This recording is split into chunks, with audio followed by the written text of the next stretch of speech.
Okay, so today we're diving into a major diplomatic story that seems to have come out of nowhere. We're talking about the UK's sudden pivot to China. Let's get right into it. So here's the headline. For the first time in 8 years, a British Prime Minister is in Beijing. And he's not alone. He's leading a massive delegation of CEOs. Now this is a huge deal, especially when you remember what the UK was saying about China just a little while ago. Literally 2 months ago, Prime Minister Keir Starmer called China a national security threat. And now, he's shaking hands with President Xi. So what on earth could have happened in just 60 days to cause such a whiplash-inducing reversal? Well, believe it or not, the answer starts with a single off-the-cuff comment. To really understand this whole pivot, we've got to rewind to a television interview on January 22nd, an interview that sent absolute shockwaves across the Atlantic. Here it is. In an interview, Donald Trump seemed to downplay the UK's role in the Afghanistan war, suggesting their troops stayed a little back of the front line. Now, you might think that's just a minor political jab, but for the UK, this was a profound insult because it completely erased a very, very painful sacrifice. And this number is exactly why. 457. That is how many British soldiers died fighting side by side with the US in Afghanistan after 9/11. They were the second largest contributor of troops and had the second highest number of casualties. The reaction from the UK was immediate and, frankly, furious.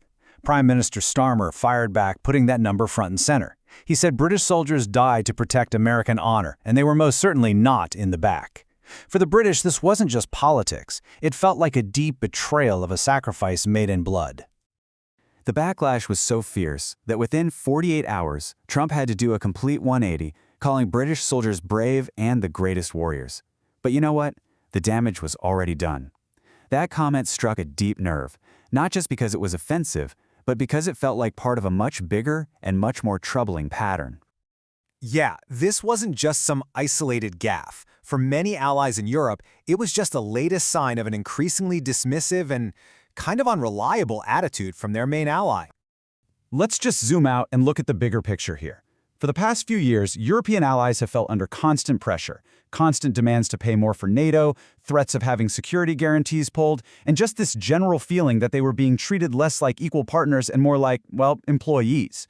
Trump had even publicly called the UK government stupid, so it's fair to say trust was already wearing pretty thin long before that comment about Afghanistan.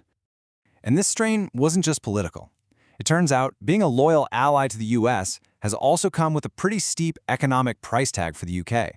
And there's one case that really stands out. Right, so before 2020, the Chinese tech giant Huawei was all said to be a key partner in building Britain's 5G network. But the Trump administration put on intense pressure, citing national security risks, and the UK government completely reversed course.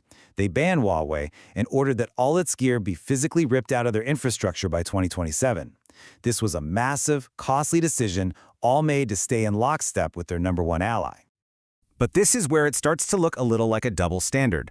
While the US was twisting arms, telling allies like the UK to cut China off, the US itself was doing record-high levels of trade with Beijing. So if you're sitting in London, it kind of looks like you're being asked to make huge economic sacrifices that the US itself isn't willing to make. And the stakes here are enormous. We're talking about over $130 billion in trade between the UK and China every single year. In a shaky global economy, can the UK really afford to just walk away from its fifth largest trading partner, especially when its main ally seems so unpredictable? So this trip to Beijing, it isn't just a simple reaction to an insult. It's a very calculated move in a new global game. And it turns out the UK is not the only one playing. This is absolutely a wider trend. Canada's Prime Minister was just in Beijing, Germany's leaders are planning their own trip next month, and the President of France has been openly talking about more partnership with China. The UK isn't an outlier here at all. It's part of a major strategic shift happening across the West. They're all pursuing a strategy called strategic hedging. It's a classic foreign policy play. Basically, if you start to feel like your main partner is unreliable, you don't necessarily dump them, but you do start building stronger friendships with other big players. It's all about creating options, and most importantly, protecting your own interests. So at the end of the day, this trip isn't about the UK swapping America for China. It's about sending a message. It's the UK signaling that its loyalty can't just be taken for granted. By warming up to China, Britain is creating leverage. And it's a way of saying that old friendships have to be built on mutual respect, not just one-way demands. Which really leaves us with this big, fascinating question. As countries like the UK, Canada, and Germany all start to hedge their bets, are we watching the slow-motion end of the alliances that have defined the world since World War II? Or are we just seeing the start of a messier, more complex world where nations choose their friends based not on old loyalties, but on cold, hard strategic necessity? That's the big question we'll all be watching.